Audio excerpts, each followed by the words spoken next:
AM 590, KXSP Omaha's ESPN Radio. It's time for the Metro's only racing talk show. The Front Stretch, presented by Joe's Karting in Council Bluffs. Now, here's Dan Taylor and Buddy Ray.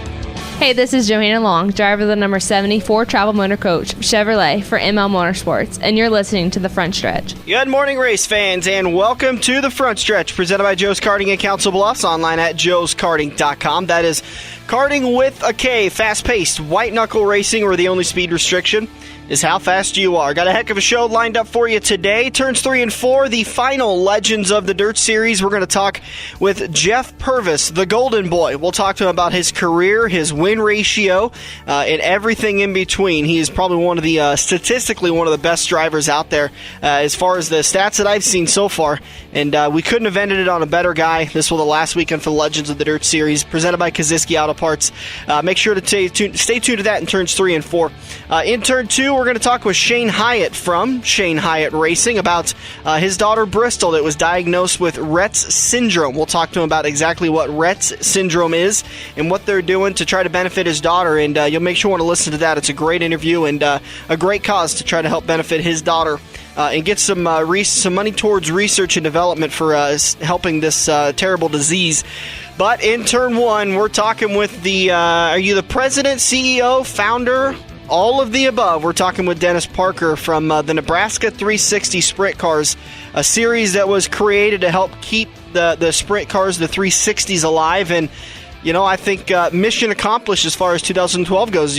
Would you agree? Yeah, I think we had a pretty successful season. We started with nothing and ended up with 11 shows and a pretty good point fund and good car counts, all the good stuff that you want at races. So we averaged 25.6 cars, I believe it was, or 24.6 for every race, so that's not too bad. You guys slowly, as the season went on, I saw you guys picking up more and more sponsors, which was always great to see. You guys working hard at, you know, that's frankly that's what this sport is driven by is sponsor dollars. Pays for everything, and you guys were able to really pick it up and get some great sponsors. Yeah, we had pretty good luck with that. Randy's a lot better talking with people about that stuff than I am. I don't like asking people for money, but he does a good job rounding up, you know, $100 here, $500 there. He was instrumental in getting the Carpet Land sponsorship for us, so...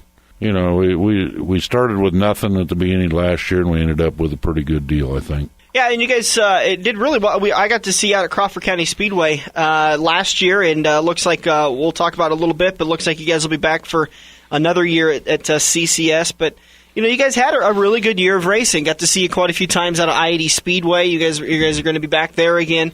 Talk about you guys' schedule so far coming up this year. Well, we have 15 races. That's just our standalone races, let alone all the SCS that we try to help promote. Mm-hmm. I'm not sure how many total ones. I think it's 22 or something between both groups. We'll be returning to Eagle Raceway this year for one show with the USAC non-wing race cars, which is going to be a very good show. Mm-hmm. A lot of exciting races coming up, really is. Looks like you guys kick off your season April 4th at I-80 Speedway. If my memory serves me right, that's the Spring Meltdown, right? Correct. That's an ASCS Midwest Region show.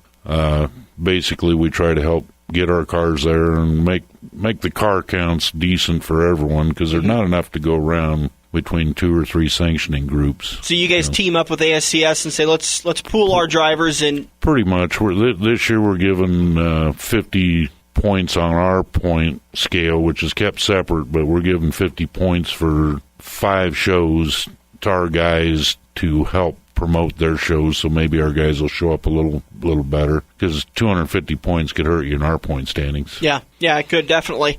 So you get the Spring Meltdown, and then April 11th, season really kicks in. Interstate Raceway at Park Jefferson, South Dakota. Yeah, it's Raceway Park in Park Jefferson. It's the little quarter mile along the interstate there. I always drove by that and looked at it, and I thought that would be just a blast to race. How involved are you with being out there every single week and working with these guys? Oh, every race I'm there, yeah. And pretty much I help with the pill draw for starting positions. You name it, I end up doing it, collecting money, paying the people. You guys, look, I think I counted 26 total races this year. Are you looking to add any more? Our schedule for the Nebraska 360s is full. We had a meeting late last year, right after racing season, and they voted they wanted 15 shows, standalone shows, and then whatever ASCS had. Mm-hmm. And we accomplished that just recently with that extra show we got at Eagle this year. All right, then. Nebraska 360 Sprints is the Facebook page. You guys also have a website, too, people can go to? Yes, we do. It's Nebraska 360 SprintCarSeries.com. All right. What else you guys have going on? Any big announcements for the 360 series? Our payout went up a little bit this year, about $1,200. I guess that's not a little bit, but it's comparable to the SLMR now. It's a little bit higher than actually what we're getting at Eagle when we're racing there every week. Mm-hmm. Plus we have the points fund, and of course we're always trying to get sponsorship for races to put a little extra money in the purses there. I couldn't tell you exactly what we paid out last year because I don't have them figures with me, but it turned out pretty good. You've got a little bit more money in the pot this year to help pay out, so anybody that's considering running the 360 series... $1,200 more a race is $250 start the A feature now. Yep. We did not raise the winner's share or second place, but we raised everything in between there. If there is a sponsor out there that's looking to throw a little money your guys' way, should they call you down at Mad Hatter Muffler, or would you rather call Randy? That's perfectly fine. Give you a call? If they initiate the call, I'm okay. Looks like the best place... just go to the Facebook page. You can, I got a hold of you. I just messaged you on Facebook, and you can go to the website, get contact information there. First race, I-80 Speedway for the Nebraska 360s. Hoping for another great year. Hey, before we let you go, actually, we didn't get to talk to you much down at the walk down Sunset Lane. It was great to see you there, and hope you got to share some good stories. Oh, that was a great deal. I enjoyed it. I saw a lot of people that I haven't seen for years. One of the main reasons I really wanted to go to see Glenn Roby. I haven't seen him, and I'm guilty. I haven't been out to his place, and I guess he's out there every Thursday night, but I haven't been out there to see him. But a lot of them guys, since I run sprint cars, and a lot of times they're late models are at different racetracks, and they aren't there. Yeah. And a lot of these guys, I watched probably most of them guys when I was wearing diapers. No, I did. I watched most of them when they were wearing diapers. I'm not laughing at you. It's just a chuckle there. I completely believe you. Well, I don't know how old Glenn is. My dad just passed away in August, and he was 87. I'm sure Glenn's right in there. Some of them, like Bob Kaziski's a little younger, like 10 years younger or so. And they were, my dad started before all them. So he raced in the 40s, late 40s, 50s. And your dad won the first two track championships out at Sunset Speedway? 57 and 58. So I was 1 year old when he won that. Do you remember any of that?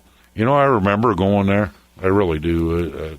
I remember the very first track configuration where, and this sounds weird, but they used to come out of the pits down on the one end, and they'd drive right by the grandstands in a area between the guardrails, and I just love that, to watch the cars come up in between there when they're coming onto the racetrack, and just little stuff. But, those are the little things that you love so much about it. Well, my dad pretty much quit racing in the late 60s. He was a flagman at Eagle for like 3 years, 2 years or 3 years.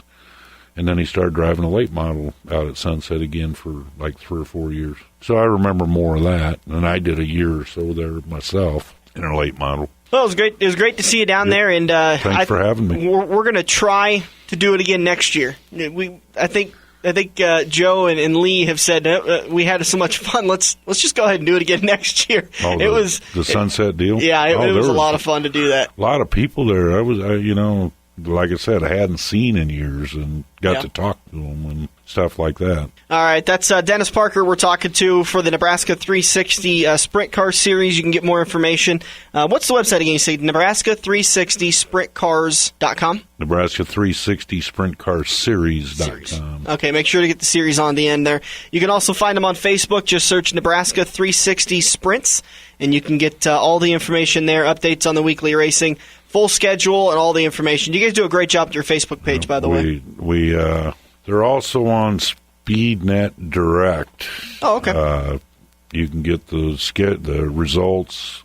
The schedule's on there. You got to just click around in there, but you go to Nebraska 360 Sprints, and we're also planning on having the pretty much live results, like some of the racetracks around, where you can catch them right after they happen. If you can't make it to the racetrack, you'll be able to get it off your phone, or you can get it on the internet. But it's like SpeedNet Direct under results, the /results or something like that. All right, that's Dennis Parker, owner, proprietor of Mad Hat and Muffler. I never knew it was you that owned that. I love driving by that every day and thinking, what a crazy name for a business. Does it fit you? It was named that when I bought it. Well, maybe you molded into it a little bit. Are you a bit of a Mad Hatter? Oh, you know how they got Mad Hatter, don't you? How a person got called Mad Hatter? They used to put lead in hats. Oh, really? Yeah, and it drove the people crazy. I didn't know that, and that's the little stuff I like to know about. That's where the Mad Hatter came up. It used to be a franchise years ago. Yeah. This is Andrew from Koziski Auto Parts. Koziski Auto Parts is an insurance-quality used parts supplier that can match your foreign or domestic car or truck needs. If you have a damaged or broke-down car or truck, we guarantee a clean and quality part in next-day fashion. Koziski Auto Parts, your neighborhood premium recycled parts supplier. Call any Koziski Auto Parts salesman today by dialing 402-731-4592 or visit us at 5040 I Street in Omaha. Koziski Auto Parts, our quality used parts will match your car or truck's needs. Are you ready for fast-paced, adrenaline-pumping, wheel-to-wheel racing right here in the Metro? Get to Joe's Karting in Council Bluffs and see what it's like to race real go-karts. Joe's Karting knows it's no fun to race go-karts at 10 miles per hour, so they ripped the governors out, and now the only restriction is how good you are at racing. It's full-throttle, white-knuckle racing every day of the week. Head over to joeskarting.com for hours, prices, and specials, or give Buddy a call today and set up your group races at 712-256-5278. We're working the high line into turn 2 on the front stretch, presented by Joe's Karting, online at joeskarting.com. Welcome back to the front stretch, heading into turn number 2 here on AM 590, Omaha's ESPN Radio, and the front stretch presented by Joe's Karting in Council Bluffs, online at joeskarting.com. That's karting with a K, and we're talking with the driver of the number 21H modified, Shane Hyatt. Shane, thank you so much for taking the time. Yeah, thanks a lot for having me on here, guys. Well, we're glad to help you out. I was going through Facebook, and I got an invite to join a page, Race for a Cure, Race for Bristol, and Bristol happens to be your daughter. So talk about what the whole fan page is about and how it helps Bristol. Yeah, we started the Race for a Cure, Race for Bristol just the other day. Me and my wife were talking, and what it is, our daughter, Bristol, she's 2.5 years old, and she just got diagnosed with Retts Syndrome right before Christmas. And what Retts is, it's a rare disease. It's only found in 1 in every 550 girls, so only girls can get it. Mm-hmm. And Retts causes problems in the brain function that are responsible for cognitive, sensory, emotional, motor, and atomic function. And what that is basically it kind of stops them from learning how to do speech, their sensory sensations, their mood, movement, breathing, cardiac functions, and even chewing, swallowing, and digestion. And with Bristol's case, it's more of with her walking and talking that we are most kind of struggling with right now. Mm-hmm. Is there varying degrees of it? Yeah, and the worst case scenario would be something if Bristol might not be able to walk, she'd be in a wheelchair for the rest of her life, or wouldn't be able to eat or talk or something like that. But we were lucky enough, as bad as the disease is, that she has a mild case of what it is. So we have really high expectations that she will be able to walk and she will be able to talk and do all of her motor skills just fine with the help of a lot of therapy and just a lot of work, one-on-one work with her. And like right now, we're currently taking her to therapy up in Wiggles, and it's a place in Columbus, Nebraska. It's called Wiggles and Giggles out of Columbus, and we take her up there twice a week, or sometimes if work don't allow us, just once a week. And what they do is they really work with her motor skills, like trying to get her to talk or to use her hands more often, and just playing with different things to kind of get that skill back. Because what Retts is, it's a gene mutation that actually reverses what they've learned. Like when she was at 15 months old, she was able to kind of start walking and she would say words and stuff. And what happened was it kind of just slowly digressed, as it went on, and it kind of brought up a red flag. Or we thought that we needed to get some help, so we took her up to Wiggles and Giggles when she was 15 months old, and they recommended us late October to go to Children's Hospital in Omaha. So we went up to Children's, and they did a lot of testing. She's seen 16 different doctors, and we were there for pretty much all day, and that's how they found that through gene testing, that she was actually diagnosed with Retts. And so, like you said, it wasn't something that she was born with it, but it's not something that starts from the very beginning of birth.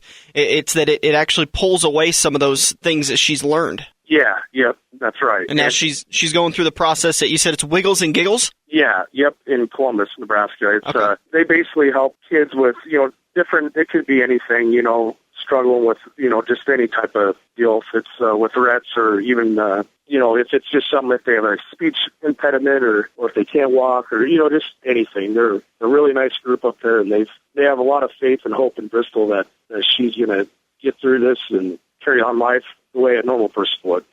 So you guys created a Facebook page, Racing for a Cure, Race for Bristol. It's only been up for, 5 days, 6 days? And you guys have seen tremendous support already. Almost 1,000 likes wow. on it already. And Scott Angel with Design Shop, he's one of the guys, he's been with us for years, that has lettered our car. He designed the cover page for us, and that's what our stickers that we're going to hopefully pass out to the racers at all the tracks and stuff, to kind of get more of awareness about what Retts is and just kind of help support Bristol.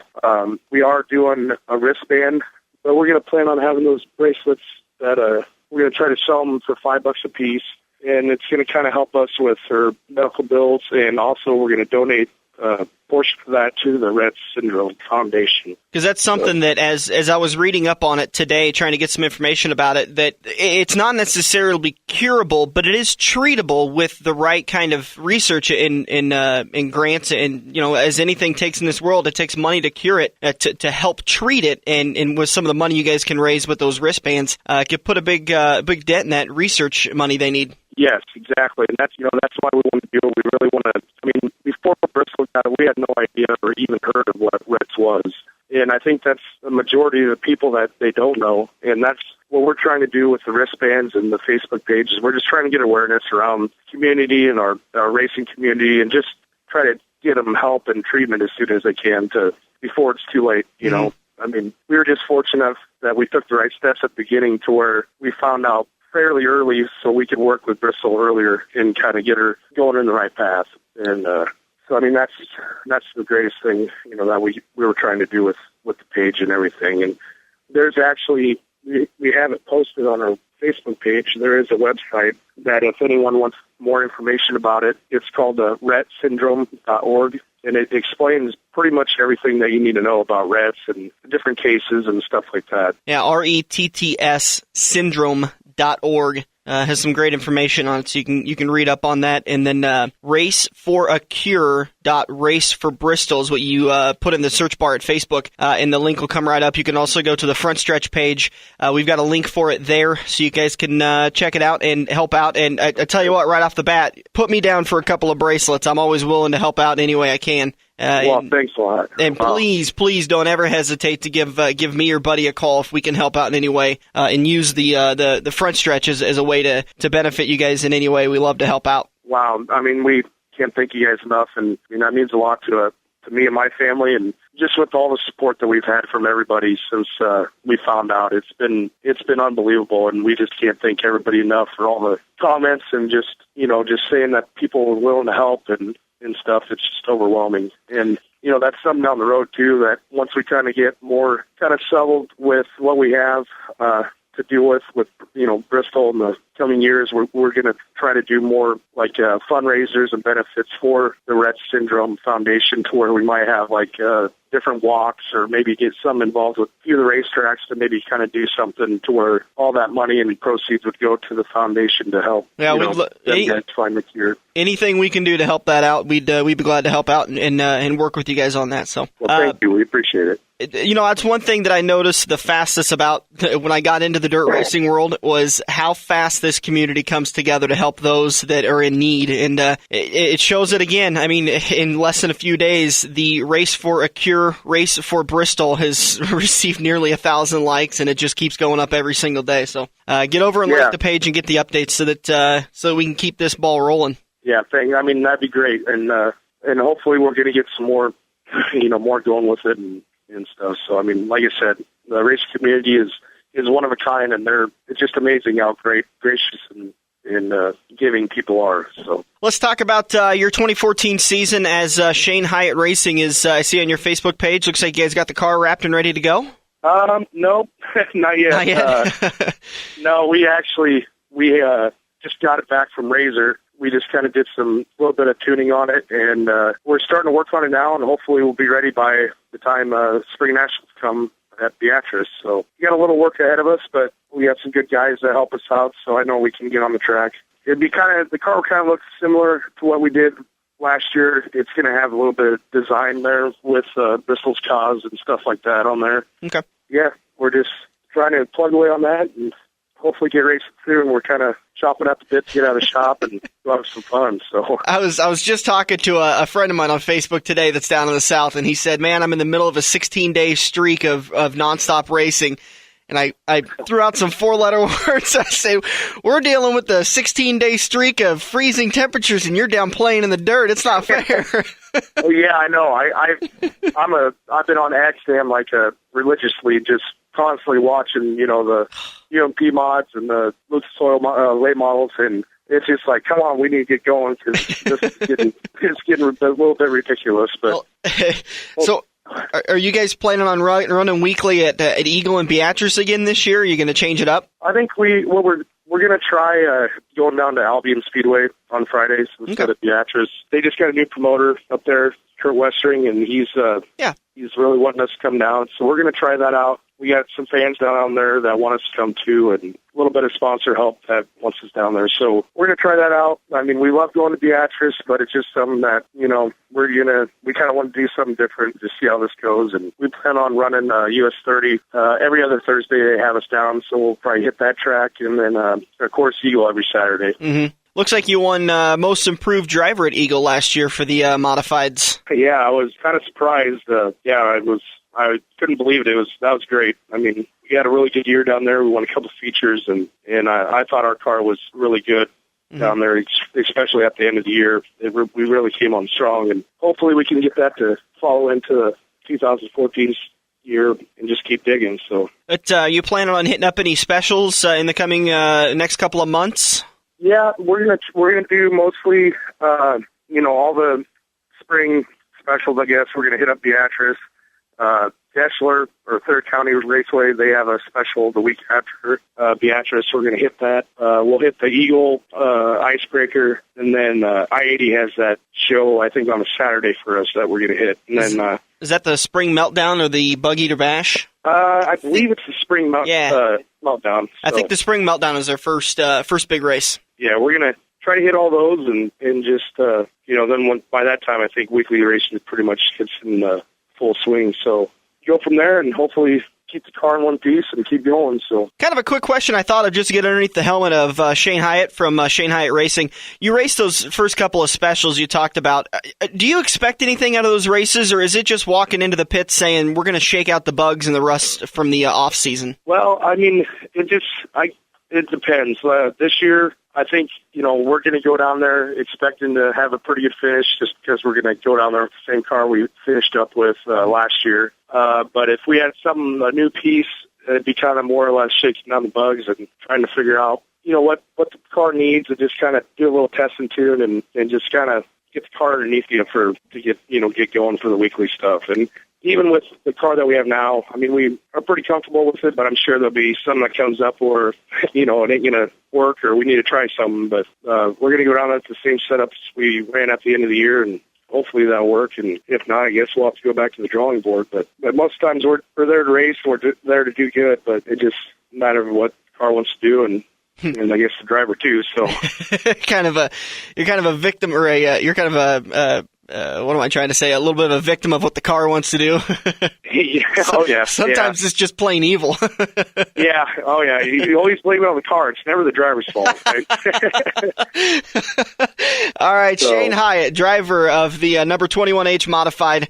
Check out their Facebook page, Shane Hyatt Racing, for the updates on how Shane's doing throughout the year. And then also check out Race for a Cure, Race for Bristol. That's the Facebook page to benefit Shane's daughter, Bristol Hyatt, who has Retts Syndrome. Shane, appreciate you taking the time and talking a little bit of dirt racing with us. Yeah, thanks a lot for having me on there, guys. I really appreciate it and enjoy your show. It's always it's always a good time to be on the show and talk with you guys a little bit. So. Well, thank you, and stay warm. We'll get to playing in the dirt sooner or later.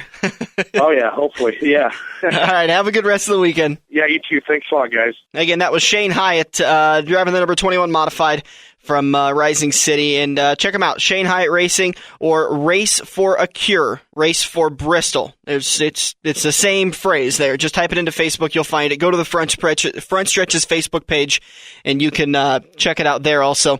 We've got a link up to it, so you can find it and get yourself one of them bracelets and help out Bristol, his daughter, who has Retts Syndrome. We're going to take a quick break. Lee Ackerman's going to join me in the studio. We're going to talk with Jeff Purvis, the Golden Boy. We're wrapping it up. This is the final Legends of the Dirt series, brought to you by Kaziski Auto Parts, online at KaziskiAutoparts.com.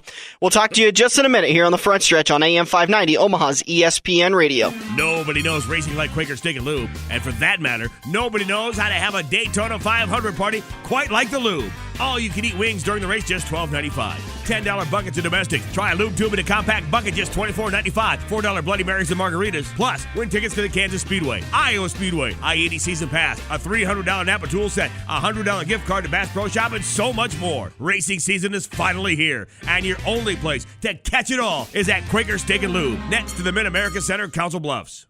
Are you ready for fast-paced, adrenaline-pumping, wheel-to-wheel racing right here in the Metro? Get to Joe's Karting in Council Bluffs and see what it's like to race real go-karts. Joe's Karting knows it's no fun to race go-karts at 10 miles per hour, so they ripped the governors out, and now the only restriction is how good you are at racing. It's full-throttle, white-knuckle racing every day of the week. Head over to joeskarting.com for hours, prices, and specials, or give Buddy a call today and set up your group races at 712-256-5278.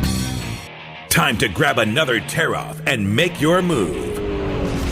We're headed into Turn 3 on the Front Stretch, presented by Joe's Karting. Welcome back to the Front Stretch. We're on to turn number 3, which is the Legends of the Dirt series. And unfortunately, Lee, this is our last Dirt series interview. It's our last Legends we're interviewing. I don't know what I'm going to do now, except I'm going to start working on next year. So I think, you know what? I think we've got a good list for next year. But let's talk about what we got left for this year. The Legends of the Dirt series brought to you by Kaziski Auto Parts, 51st and I Street. Team PRP, that stands for Premium Recycled Parts, is where you can go to get good quality replacement parts for your car that aren't at a dealer or an auto parts high prices. You're going to be able to just walk right in, talk to Andrew, talk to Chad, any one of the guys up at the desk, tell them your make and model. They'll go get the part off of the car for you and take care of you. And you can even get a full warranty with it if you choose to purchase that, so you get that little added sense of security. Again, thank you to Kaziski Auto Parts for sponsoring all the Legends of the Dirt series this year. We've had a great year, and I want to say, and you've told me this before, that I think we're ending on probably one of the statistically best drivers that has ever graced the dirt track. Talking to the Golden Boy, Jeff Purvis. Jeff, how you doing, man? Good. Thank you for having me, and compliments also. Well, it's my pleasure to say it. I was looking over your bio that Lee had sent me, and Man alive, did you ever get tired of sitting in victory lane? I remember sitting in it nearly as many times as acting here, but it was, I had a great career and a lot of fun doing what I did. And I look back over it, and I'm a little bit more surprised than when I look back than when it was actually taking place. Talk about how it all got started. Well, all of it was kind of by accident, to be honest with you. I was, when I was a young kid, I really didn't grow up around racing that much. But as time went on, my father had a used car lot, and he started being interested in some dirt racing. He never raced himself, but he helped sponsor a few cars. And as time went on, we had, he had a driver or two, and they did pretty good. And I got to age 12 and age 13 and age 14, and by age 15, I thought I was qualified to do it, which I was not. And it took several years for me to get to where I was, even competitive, to be honest with you. But then as things progressed, it just they started making parts easier to work with, and it just kind of played into my hand, to be honest with you. When was the first time you actually raced competitively in a car? Kind of a tough question right there. When I very first started, I was racing competitively, but nobody else saw it the same way I saw it. The results showed that I was wrong and they were right. But my story's kind of long and drawn out in the very first of it. But I wrecked a lot of cars, and I learned how to work on cars. And back when I started racing, you go to a junkyard and you cut a body off of a car, and you come put the body in. I mean, it was a lot of work. And as much as I was tearing up, there was a lot of work involved for me. But to make a long story short, I bought a car from a racer that should be on the show 10 times before I should. And his name was Jerry Inman. He drove a car number B7. Inman, Mississippi. Or Bruce, Mississippi. Bruce, Mississippi, exactly.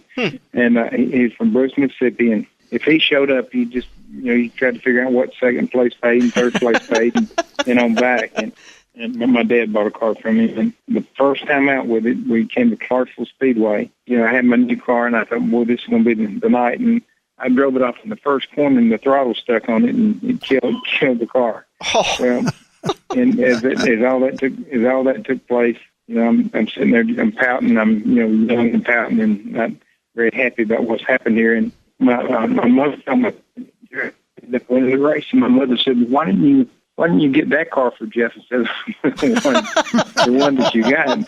He said, "Well, this is the best Jerry had." And she said, "Well, that seems to be a better car than what Jeff got." And so my dad went down to Jerry Inman, and Jerry said, "No, he didn't want to sell the car, trade the car." And long story short, Jerry Inman traded my dad this little Camaro.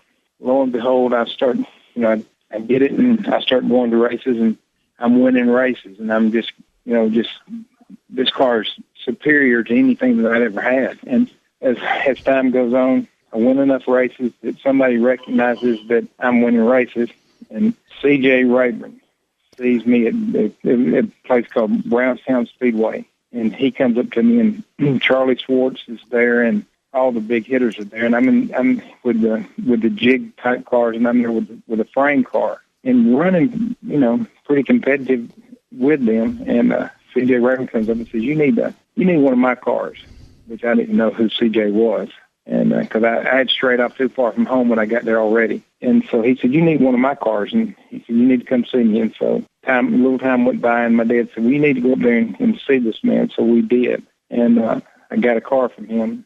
And then basically the rest is pretty much in writing. As far as I think we talked about this earlier. I think you know more about my career than I do.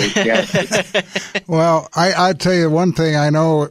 When the Imperial Motors, Rayburn, Hoosier, Baker, Firebird showed up, people knew they were in trouble. And I want to ask a question about C.J. Rayburn. I've been told this by a number of people. The first one was Les Duhlman, on a racer from Wisconsin, and he always said when you tinkered with one of C.J. Rayburn's cars too much and he didn't like it, he would tell you, "Go get a hot dog." Did he ever tell you that? Many times he told me that. He sure did. When I had trouble and I wasn't where CJ was, I mean, I pretty much started trying to see where they were going, and that's where I went. But which probably made me a better racer than I ever knew it would. But the one thing I always remembered was 317-535-8232. That's how I got out of trouble. I called CJ. He found, to the point that I had to take the phone off the hook. But he meant and still does mean a great deal to me. He supported my racing, and let me tell you something different than what you see and what you hear. CJ, when I went up there and got my very first car from him, he gave me a discount on it. I bought it, gave $8,700 for the car. The next car I went and got from him, I bought it, gave $8,700, whatever the number was. I bought every single car from him. I mean, I know he probably had loaner cars out and to other people, and it wasn't that I could afford a race car. I mean, I really could not. And my dad and my family didn't, we weren't born with money. We had to work and make everything we had, but he never gave me anything, and I really think in the bitter end I was better for it. He was good to me. If I came up there and I was going to a race, he would make sure that I had a spot to work on my car, and he made sure my car was ready. But he made me work for it. It wasn't a gift. That being tight on money and not having enough money and the fear of putting that car in the wall and being done racing, do you think that made you more of a conservative driver, or were you more of an aggressive driver? I don't really know. Lee, as Lee said right there, when you saw the Imperial Motors car come in and all this, that was all great. But on the other end of that, this truck that's coming into this racetrack with that Imperial Motors car, there was a young kid in there scared to death. Every time I went, I thought, God, look who's here. I mean, I can't compete against these guys, and something would go right, and there I was, being competitive. But for some reason, I always showed up where all the good runners were. But I think it's because they paid the most, and I needed whatever they paid. Mm-hmm. It was always fun, but I've had that question said a lot to me, or the language said to me that when you came in, we knew we were racing for whatever, but they didn't know on the other side of that I was as scared as they were. I was more scared of losing than I was getting hurt. Was that your big motivator, was the fear of losing? I don't really know what it was. I mean, I really, to the last time I got to race, when I started to race, my heart was going a million miles a minute. My hands didn't. If my hands would have been working with my heart, I'd have been all over the racetrack. But I was always so scared of failure. Jeff, in 1984, I just sent in every year I do a review. First, I think I started with 82, 83. I think next month in Dirt Late Model we have 84. And I looked, as I was writing that article 2 or 3 months ago, I'm looking at Jeff Purvis, not knowing that we're going to be talking to you. And it's like the season started out, you've dominated in Florida. You won the National Dirt Track Championship on the mile at Springfield, Illinois, which is on the YouTube, the USA 50 at Paducah, the Dixie Nationals, the U.S. Dirt Invitational at I-70, the Hoosier Dirt Classic, and the World 100. I mean, I don't know what more he could have done that year. I don't remember doing Damn, Lee, you need to call me more often. I don't remember doing all that. Well, trust me, you did. It's every time I turned around, here's Jeff Purvis. Jeff Purvis and Victory Lane. It was phenomenal. I mean, we're talking about competing in what, and we had a panel a couple years ago at the Knoxville Late Model Nationals. We do a Dirt 101, and Ed Sanger was there and some of the guys, and we decided that 79 to 85 was the golden age of dirt late model racing, and one of the biggest names in that era is Jeff Purvis. It just keeps popping up. Well, I really do appreciate that. I mean, it really is nice. But Lee, I go back and, like I tell you, I've had a successful life and successful racing career, and as it was taking place, I never went and said, well, I won the World 100. I never thought, because I was scared of the next one I was going to. I mean, I look back and think of a lot of races that I didn't win that I should have won, and they seem to be more stuck in my memory than the ones that I did. And you know this, Lee, because you have followed it that much. But the very first World 100 I went to, I should have won it. I ran second. I remember reading about that. I ran second. I was leading the race, scared to death. I pulled in that racetrack. C.J. Raven told me, he said, you don't need to go up there. And I said, I've got to go. And I went up there, and somehow or another, I'm out there leading the race and break part of my spoiler off, and they black flagged me. And so I have to come into the pits, and caution comes out. I come into the pits, and they break off part of my spoiler, and so I go to the back. And I'm coming back up through there, clicking along. All of a sudden, I've caught the leader, and I'm trying to pass him, and then the fuel pickup stops. And I had trouble with the fuel pickup, and so I started pulling the pits, and it takes off again. And Mike Duvall beat me across the finish line a half a car length. And that was 1982, right? 1982. You know, well, if it makes you feel better, Jeff, my first World 100 was 1986, and Jeff Purvis went to Victory Lane. I think it's probably the last time I went to Victory Lane. That was your third World 100.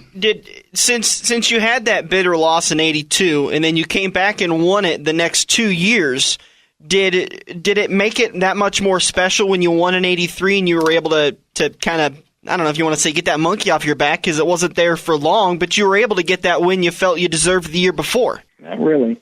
It really wasn't. I mean, the answer to that would be, and you know, as the people would want to hear, that's what it was, but that really wasn't the case. I was always bitter about 82 because things of my own doing is what caused me not to win that first race. And the second time I won that race, I really shouldn't have won the race. Pat Patrick should have won the race. I mean, it was a fluke that I won that race. But Pat Patrick he was a racer, a local racer, and I mean, he was good. And I was a half a straightaway behind, and it was real dusty that day. And I got up on the top of the racetrack. I thought I got to do something. This is not going good. I got up on the top of the racetrack. And then each slap, I'd start coming back. And by the time I get to Pat Patrick, I'd just drive by him like he's sitting still. And I thought, man, that was pretty good. I ended up winning the race. And I look under my car as I'm walking around, and all the back of it's black. Well, what had happened is the oil plug had come out of the rear end. And while all the dust was on the racetrack and everybody's trying to run on the bottom, I'm oiling down the top of the track. And just slowly getting, where there's more and more traction. And this is a total accident because you don't want to burn the rear end up. But all of a sudden, I'm running in my own oil, and everybody else is running in dust. Obviously, I was obviously faster than they were, but that really was kind of how that took place. But Pat Patrick should have won that race. And then the next race, the second time I won, I probably should have won it. I guess there's all kinds of ways of winning, and that just happened to be how I won the very first one. Well, let's take a quick break. We'll let you get a drink of water and kind of catch your breath, and we'll come back in turn 4, and we'll wrap up this final interview for the Legends of the Dirt Series. The Golden Boy, the only driver to be back-to-back National Dirt Racing Association champions in 84 and 85. We're talking with Jeff Purvis. We'll be back here on the front stretch. We have all been there before. Broken car part in your hand and some snot-nosed punk behind the counter has no idea what he is talking about, but he guarantees that this part will fix your car. You pay an arm and a leg for the replacement, get it home, and sure enough, it doesn't fit your car. Now, learn from your mistake and give an experienced salesperson at Kosiski Auto Parts a call today at 402-731-4592. Kosiski Auto Parts will get you back on the road with your arms and legs still attached. Are you ready for fast-paced, adrenaline-pumping, wheel-to-wheel racing right here in the Metro? Get to Joe's Karting in Council Bluffs and see what it's like to race real go-karts. Joe's Karting knows it's no fun to race go-karts at 10 miles per hour, so they ripped the governors out, and now the only restriction is how good you are at racing. It's full-throttle, white-knuckle racing every day of the week. Head over to joeskarting.com for hours, prices, and specials, or give Buddy a call today and set up your group races at 712-256-5278. Get ready for the victory lap as we make our way into turn 4 on the front stretch. Presented by Joe's Karting. Online at joeskarting.com. Welcome back to the front stretch. Heading into turn number 4 here on AM 590 Omaha's ESPN Radio. The front stretch presented by Joe's Karting in Council Bluffs. Don't forget we are just 1 week away from the Daytona 500.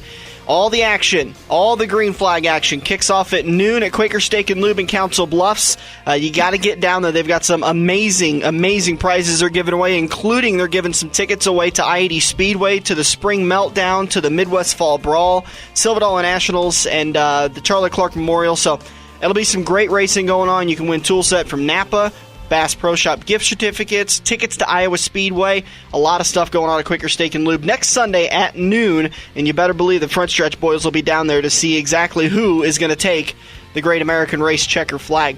A man who raced at Daytona for the ARCA Series and raced plenty of the asphalt for NASCAR is our Legends of the Dirt Series this week. We're continuing our conversation with Jeff Purvis. Again, Jeff, thanks a lot for taking the time today. I want to talk about your transition from dirt to asphalt, in that decision to make the transition and to move over to asphalt. Was it a hard decision, or did you feel like that was the natural next step for you? It really was kind of a hard step for me, but really there again, it's kind of like my racing was. It was really not all my decision. I raced for somebody who became a very good friend of mine as time went on, and his name was James Finch. He owns Phoenix Construction in Panama City, Florida. And about 1987, 88, right in that time frame, I started becoming friends with him, and he asked me later on if I'd start driving his dirt car, and so that's what I started driving for Phoenix Construction. And, he said, well, let's try to run this race right here. And so he was picking and choosing dirt races, asphalt races, and we were all across the board. And the transition was not very good. I mean, I was like coming from having a pretty successful career on dirt to being a total disaster again on asphalt. We went through the whole growing process and wrecking cars and working on cars. And we my very first asphalt car, C.J. Ravenville, and he tried to convince me that the leaf spring was the way to go on asphalt. And so I was going to take it to the All-American 400 in Nashville, which was the elite show. You can go to that racetrack, and there's Rusty Wallace and Dick Trickle and Alan Kowicki, lined up Mark Martin. And I thought I was going to take a leaf spring dirt car and outrun them, which was not the case. So that was kind of how our asphalt days started. We were talking before the break about you won the 83 World 100 and you won the 84 World 100. But I'm sitting here looking at two pictures. 1983, they were the wedge cars. 1984, They went to the traditional stock body. So not only did you win back-to-back, but you did it in two different cars. So I was just curious if you were more comfortable in the wedge car, the stock-appearing car, or did it really matter? Not really. I mean, the wedge car, the wedge car was obviously an easier car to drive, but everybody else had one too. So it really, that slowed the cars down just a little bit when they got when they put the smaller bodies on the car. I didn't like the way they looked as well, but it really didn't change a lot as far as for me. As long as I was competing against the same thing, it really wasn't that much difference. Well, you were just talking about with the transition to your NASCAR career and how it was off to a rocky start. How often did you want to just say, to heck with this and go back to winning on dirt? I don't really know. You see more wins. I mean, if you count the losses, they're probably more by far than they are the wins. So, going back to something that I didn't win every single weekend or every race, and going back to something that, I guess I really did want to see what else was out there. When I very first started with asphalt, you're right. I mean, it was like, man, maybe I'm not cut out to do this. But time went on. I found the right chassis builder, and things kind of started turning around there too. So it took me a little while. I wasn't an overnight success on asphalt either. But you did end up finding success on the NASCAR circuit. Got your first win for what is now called the Nationwide Series at the 1996 Hardee's Fried Chicken 250 at Richmond International Raceway. Can you talk a little bit about that win? Was that a very special win for you since you'd climbed over the hill and made it to victory lane? There were steps along the way that were highlighted along the way for me, which, as I was speaking of something earlier, the All-American 400. That was a race it was right down the road for me. It was in Nashville Speedway in Nashville, Tennessee, and I watched that race.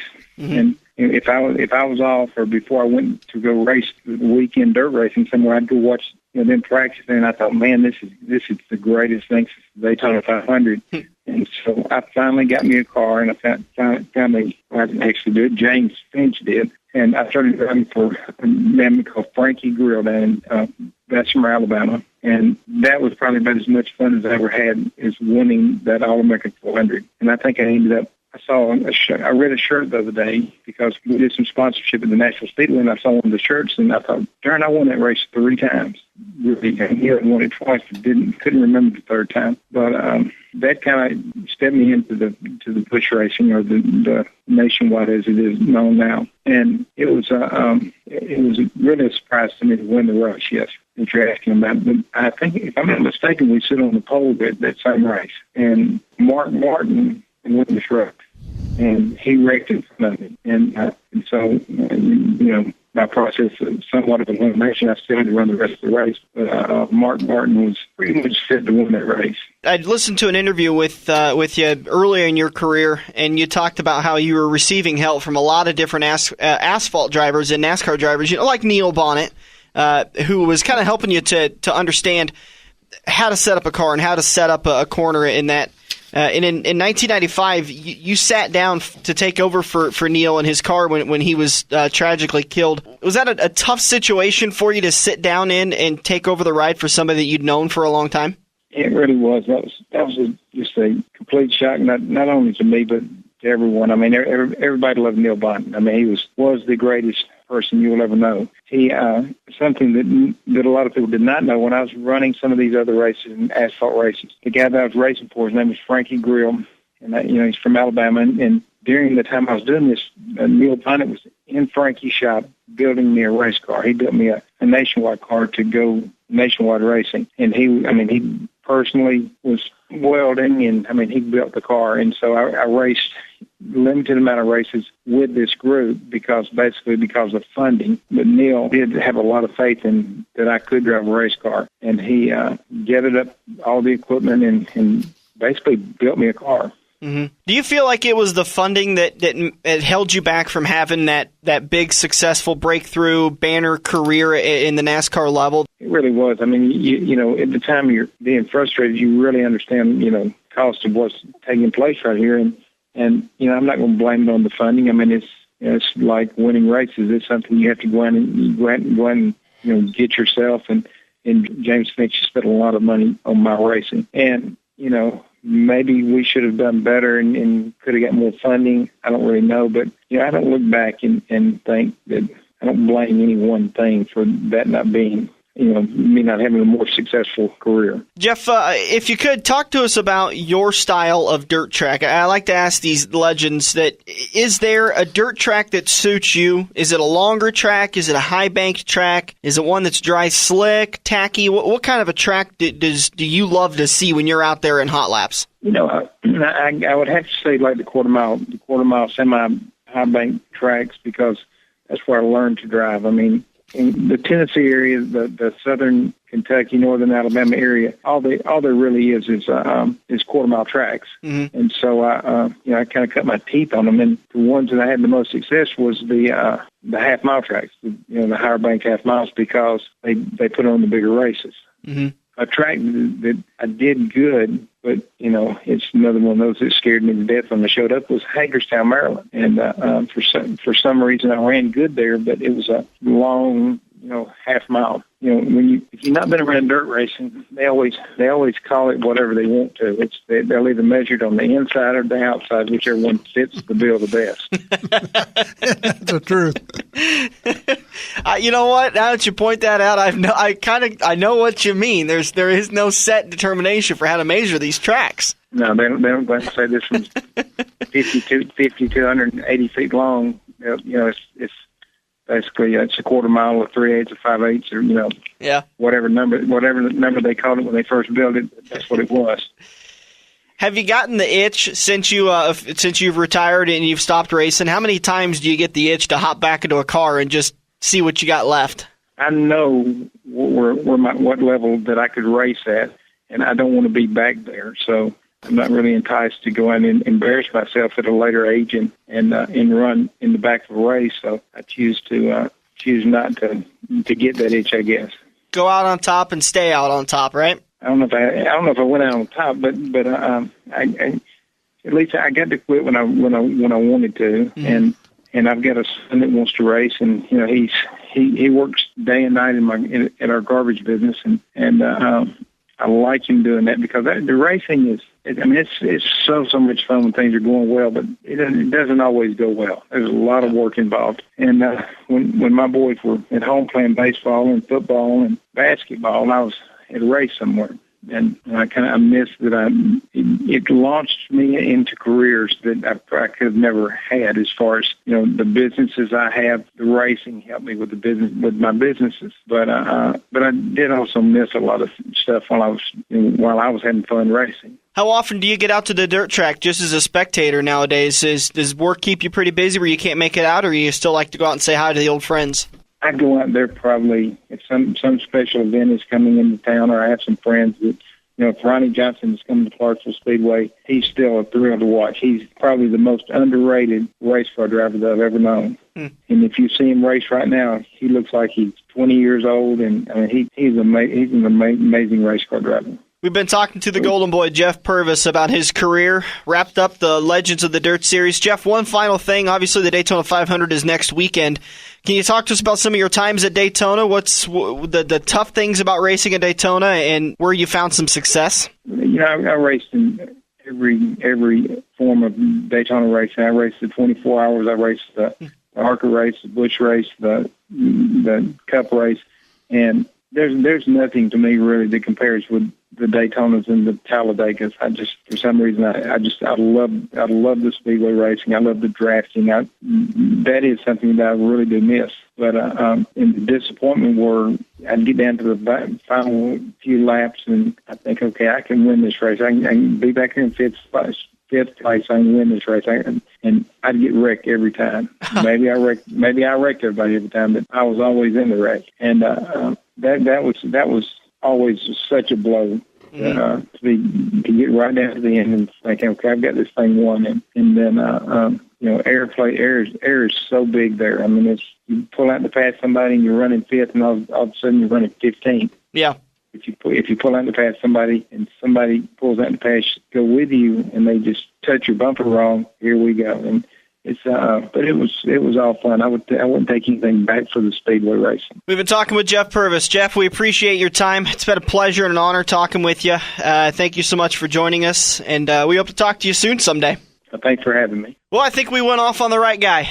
Very well spoken, nice gentleman.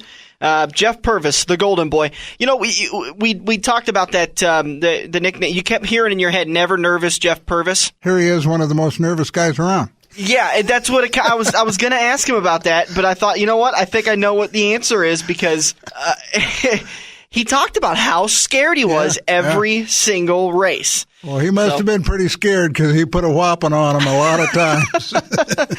All right, that was Jeff Purvis. Listen, if you want to go back and listen to any of the Legends, probably be about Tuesday or Wednesday this week, we'll have this episode posted. This will be our final Legends for this year.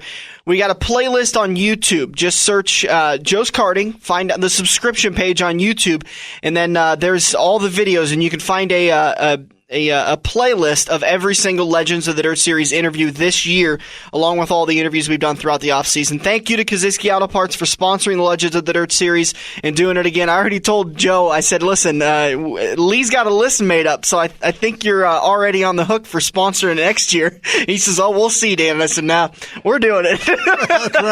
That's right. Nothing like somebody else spending Joe's money, huh? That's right. All right, so we'll do it again. Next weekend, we're going to do a full Daytona 500 show. We're also going to try and get a couple of Hudson Hall's we're going to try to get Hudson Hall from the Motorsports Group to join us. Bud's going to be back. He's going to be healed up and being back. He's been under the weather this week. So thank you so much for joining us here on the Front Stretch. Lee, I can't say thank you enough to how much help you've been in this Legends show. I enjoyed talking to some of these guys. They were all my heroes, so it wasn't any problem. Enjoy the rest of your weekend. Daytona Speed Weeks is this week. It all comes back to us. Hope you enjoyed it. This has been the Front Stretch on 8. Are you ready for fast-paced, adrenaline-pumping, wheel-to-wheel racing right here in the Metro? Get to Joe's Karting in Council Bluffs and see what it's like to race real go-karts. Joe's Karting knows it's no fun to race go-karts at 10 miles per hour, so they ripped the governors out, and now the only restriction is how good you are at racing. It's full-throttle, white-knuckle racing every day of the week. Head over to joeskarting.com for hours, prices, and specials, or give Buddy a call today and set up your group races at 712-256-5278. Nobody knows racing like Quaker Steak and Lube. And for that matter, nobody knows how to have a Daytona 500 party quite like the Lube. All you can eat wings during the race, just $12.95. $10 buckets of domestic. Try a lube tube in a compact bucket, just $24.95. $4 Bloody Marys and margaritas. Plus, win tickets to the Kansas Speedway, Iowa Speedway, I-80 Season Pass, a $300 Napa tool set, a $100 gift card to Bass Pro Shop, and so much more. Racing season is finally here, and your only place to catch it all is at Quaker Steak and Lube, next to the Mid-America Center, Council Bluffs. America Center, Council Bluffs. America Center, Council Bluffs. America Center, Council Bluffs. Center, Council Bluffs. Center, Council Bluffs. Center, Council